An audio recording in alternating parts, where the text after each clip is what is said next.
সকল ফুটবল প্রেমীদের জানাই স্বাগতম। আজকে আমরা কথা বলবো 2025 সালের ওয়েফা চ্যাম্পিয়ন্স লিগের ফাইনাল নিয়ে, যেখানে মুখোমুখি হয়েছিল ফ্রান্সের ক্লাব পিএসজি এবং ইতালির ক্লাব ইন্টার মিলান। ম্যাচটি শুরু হয় 31শে মে বাংলাদেশ সময় রাত 1টায়। ভেন্যু ছিল অলিম্পিক স্টেডিয়াম, বার্লিন। ম্যাচের ফলাফল পিএসজি 5-0 গোলে ইন্টার মিলানকে এক দফা জয় তুলে নেয় পিএসজি। প্রথমবারের মতন চ্যাম্পিয়ন্স লিগ জয় করে ইতিহাস গড়ে।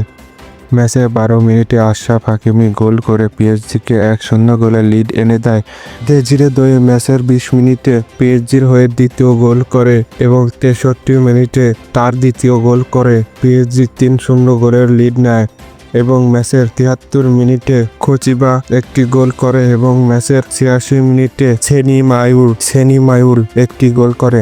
ম্যাচ পরিসংখ্যান: ম্যাচ দখল পিএসজি 61%, মোট শট নেয় 18টি, শট অন টার্গেট ছিল 9টি, কর্নার 60টি, ফাউল 11টি এবং পাস অ্যাকুরেসি 89%। অপরদিকে ইন্টার মিলান 39% বল দখলে রেখে 6টি শট করে, শট অন টার্গেট ছিল 1টি, 2টি কর্নার, 13টি ফাউল, পাস অ্যাকুরেসি ছিল 82%।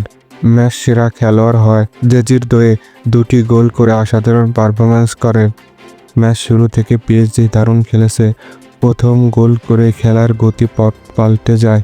আক্রমণভাগে পিএসজির খেলোয়াড়রা ইন্টার মিলানের লক্ষণভাগকে ভেঙে ফেলে। পিএসজির মিডফিল্ডার ফরওয়ার্ড লাইন আপ ছিল দুর্দান্ত।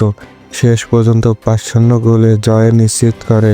এই জয়ের মাধ্যম দিয়ে পিএসজি প্রথমবারের মতন ইউরোপ সেরা মুকুট জেতেন। এটি ইতিহাসের রাত, যেটা পিএসজি ভক্তরা চিরকাল মনে রাখবে।